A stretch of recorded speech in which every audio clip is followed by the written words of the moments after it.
So heat number 5 of the men's 400 metres. Those aiming to get themselves in a top 3 position for those semi-finals. And potentially again, it's one of the centre lanes that may be this heat 5 pre-race favourite.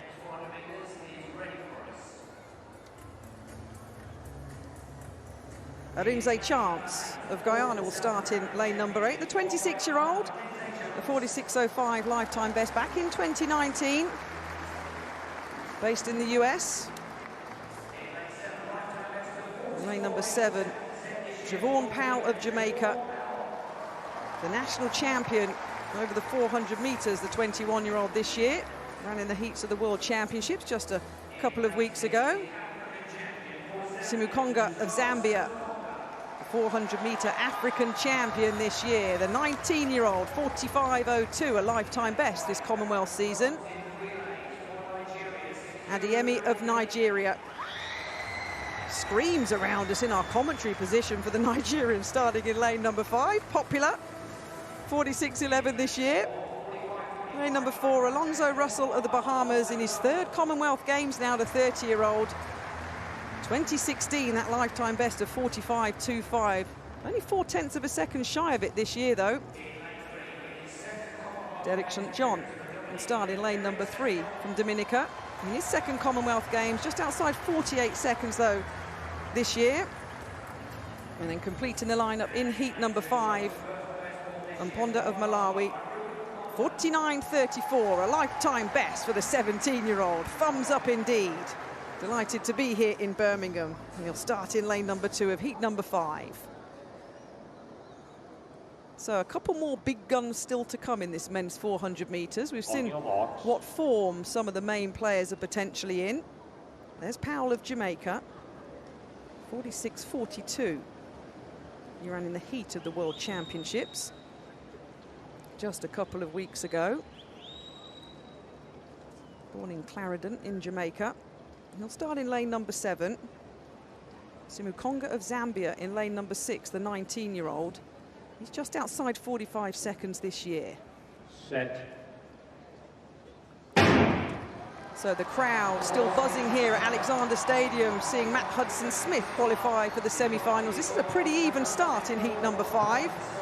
Maybe St. John of Dominica in lane number 3 making a little bit of a move, but Russell now of the Bahamas down the back straight.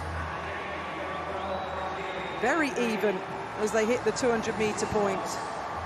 Adeyemi of Nigeria moving nicely. It's the outside lanes at the moment, isn't it? The top 3 guaranteed a place in the semi-finals. Have a little bit of a burn up here. The Jamaican Powell looking over his left shoulder to see what position he's in. He needs his eyes forward. Oh, the Zambian, though, clocking himself into gear number 6. Well, Muzala Simukonga, 44.89, under the 45-second barrier. It took every ounce out of him to run a lifetime best there. But the African champion out of lane number 6 put his foot down, and the 19-year-old goes under 45 seconds, confirmed at 45.89. Powell in second at 46.14. Well, I think he enjoyed that, Tim, and as you would if you hit the 44 digit for the first time. Well, I think he's in extreme agony at the moment. He's given everything there. He's grimacing, slapping his leg. I hope he's all right. But Simukonga running like a man possessed there through the last 40 or 50 metres, tearing away from the rest of the field.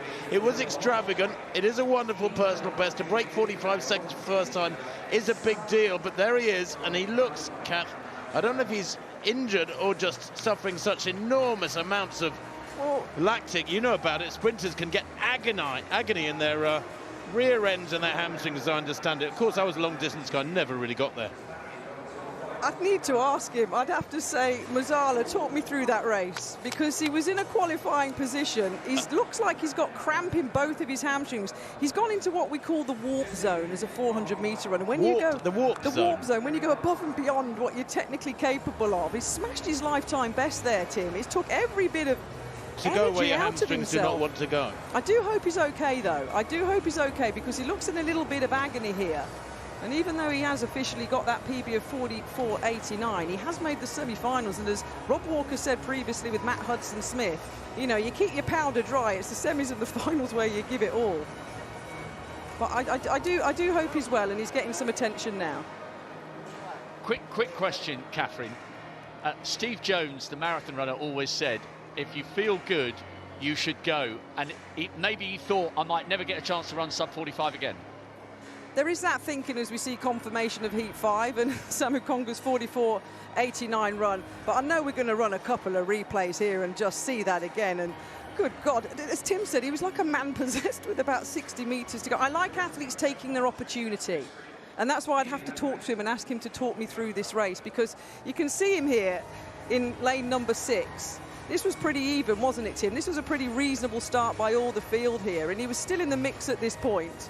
You very rarely see a 400 where going through 200 there's hardly any change. Look at those outside 5 lanes, almost the way they set off, just closing up as they should have done with a stagger of 1 bend having unwound. Here they go into the 2nd bend, and this is where Samu Konga, 3rd from left, just changes gear, hits the straight, and decides, that's it, I'm going to look impressive here. Now, I think most coaches would say, great to run a personal best, son, but actually this is just extravagance that you will pay for. You've got races to come. Look at that, that's a 10-metre winning margin and more by the time he hits the line. Really, really unnecessary. Nobody else got under 46 seconds. He runs 44.89, and dare I say, use the word naive with that sort of run. To back up Rob's point there in the terms of the Steve Jones analogy, listen, you know, he's 19 years old, the Zambian. You know, he was 3rd in his semi-final at the World Championships when he ran that 45.02 personal best. I literally do think at this moment in time he's grabbing every single opportunity on every single race that he has. And well done, 44.89. And I think Rob's right. I think he felt so good, he just went for it. He's like, I'm just going to go for it like there's no tomorrow. I'm going to go for it like there's no semi-final. But this is a heat, like we've been saying. Yeah, but he's 19, he's breaking on the seas. I know. It is a brilliant run. I mean, the lad's clearly got tons of energy, tons of talent. And well, let's see all when the other qualities needed will come through. Yeah, let's see what happens in the semi-finals. If he backs it up, then fair play. But that overhead shot, God, you can even see when he put his foot down. But what a battle for the other automatic qualifying spots that Powell and Russell got in heat number 5. It was the last 25. It was like an absolute wild man. I really, really, really hope he recovers from this cramp and he is able to take his place in the starting lineup for the semis. But an incredible run, but I hope that's not the last we see of him here in Birmingham.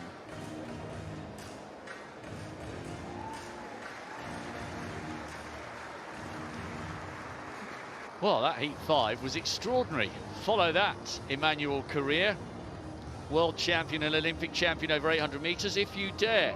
The Kenyan goes in lane 6.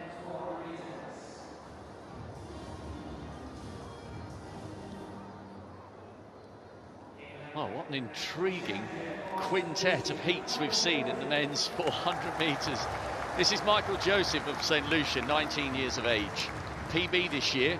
Could he produce another? Harun Adoli of Uganda, national champion, made the semis of the African champs. He looks fired up. Could he go under 46 seconds for the first time? Emmanuel Correa came into the Eugene World Champs, not necessarily at his blistering best, but I tell you what, he was in the 800 final, and he's a very good 400-meter runner as well. Goes 3rd from the outside. Kashif King, World Junior finalist with the Trinidadian quartet in the 4x4 back in 2016. 4th in the national champs, capable of breaking 46 at his best, I think. Zimbane Ngozi made the African Championship final and was part of that magnificent Olympic bronze medal winning quartet last year, with Isaac Makwala, the veteran Botswanan, finally getting his hands on an Olympic medal. Aidan Peters, 3rd in the Grenadian national champs. Really close to his PB this year. 24-year-old, could he be inspired just as Samu Konga was in the 5th heat?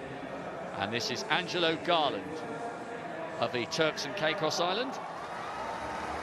knocked out in the heats back in Glasgow. Could he go one better here 8 years on? The non-automatic spot to keep an eye on, by the way, is Gale of Barbados. There it is, 46.66, with only 2 of the 5 heats remaining. Well, we've just seen a blistering 44.89 from Samakonga of Zambia. What will we get here? We have Garland, Turks and Caicos in 2, Peters Grenada 3, Ngozi Botswana 4, King Trinidad 5, Korea in your shot there, the Olympic and world champion over 800 in 6, Adoli Uganda in 7, and Joseph St. Lucia in 8. Top 3 coming back for the semis.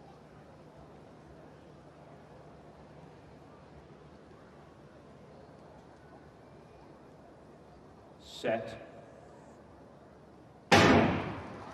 Really exciting young runner, Ngozi, in lane 4, and he has started really well, already eating up the stagger on the excellent Trinidadian King just outside him. No big move yet from Emmanuel Correa. Joseph's gone out quite hard for St. Lucia, but you would have expected that. And the Ugandan, second from the left, is coming under pressure now from Correa. So it's the Kenyan and the Botswanan leading, with Peters of Grenada trying to get in the mix for a top 3 finish, although he's a long way adrift now. Good running here by the Ugandan. Adoli right alongside Emmanuel Correa. Kenyan pulling away. Really good stuff by the Ugandan in 3rd there. Correa you would have expected to come through nicely, and he did. 46.2, looks barely out of breath. And Ngozi perhaps paid a fraction for his very bold early pace. He took 2nd, and Adoli of Uganda is through to the semi-finals. Well, these men's 400-metre heats, they're just the gift that keeps on giving. We've just had such a ride, haven't we? Allen, Matthew Hudson-Smith, Samu Konga, and then Korea there in lane number 6, the 27-year-old, as you say, dropping down in distance, the Olympic and world 800-metre champion. Therefore, it takes him a little bit longer to get going. He has to set his stall out a little bit earlier when he's dropping down to a sprint event. Looks like there was good qualifying, though. They're out of heat number 6. And indeed, 46.20 confirmed as the winning time for the Kenyan. But again, went pretty much to plan, didn't it, Rob? St. Lucian on the outside. Joseph was going well at this 200-metre point. You could see the Kenyan Korea was in total control. Running close to his line, though, there, the Kenyan. Has to keep an eye on that, drifting onto the left-hand side of his lane. And again.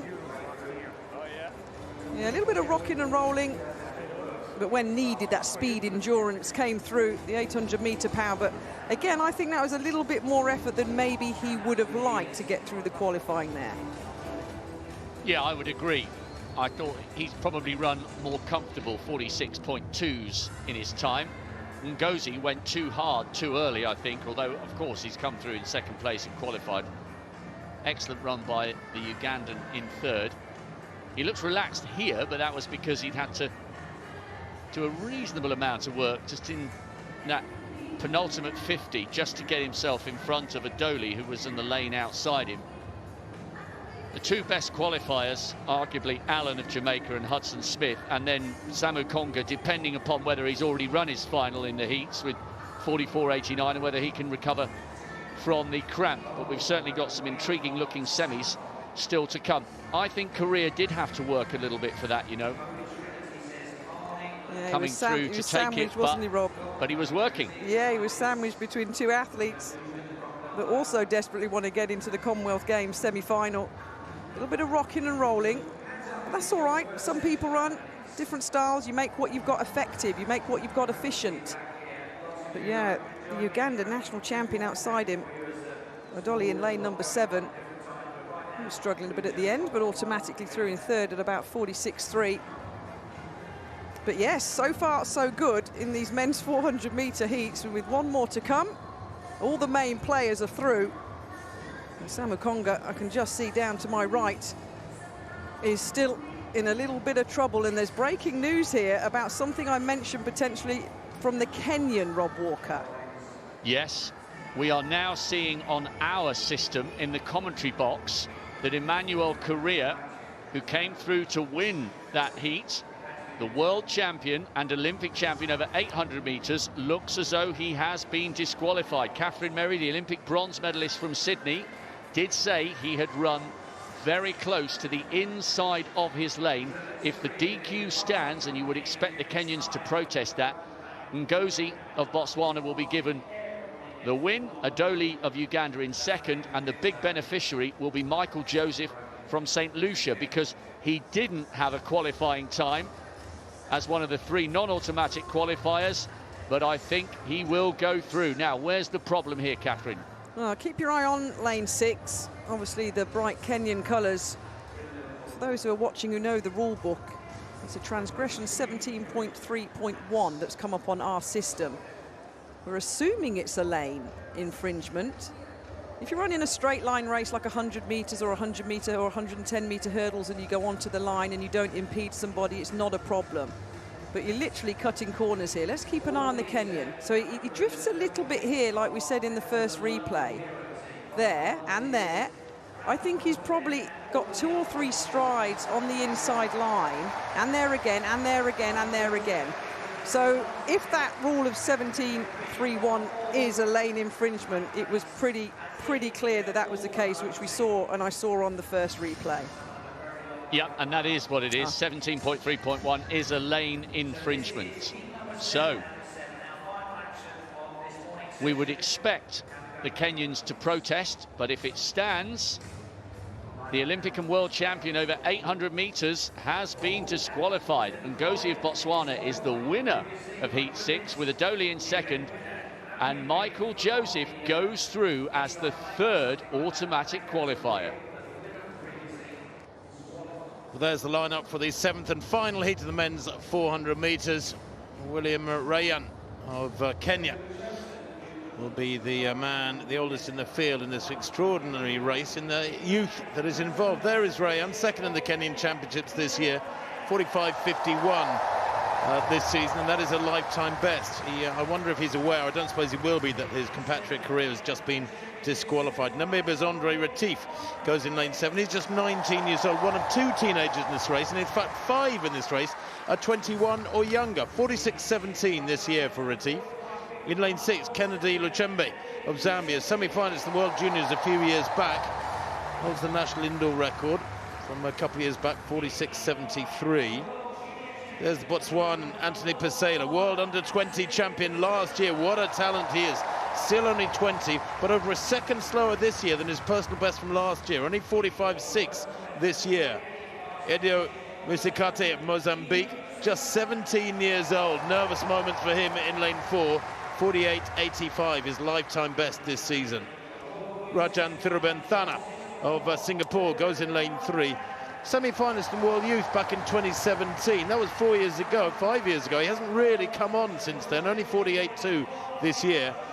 And then Jonathan Jones of Barbados goes on the inside. A finalist at the World Championships 10 days ago, 10 or 12 days ago. 8th he was in Eugene, but a tired 46.1 against his lifetime best this season. A national record, 44.4, which he ran back in Lubbock, Texas on the 15th of May.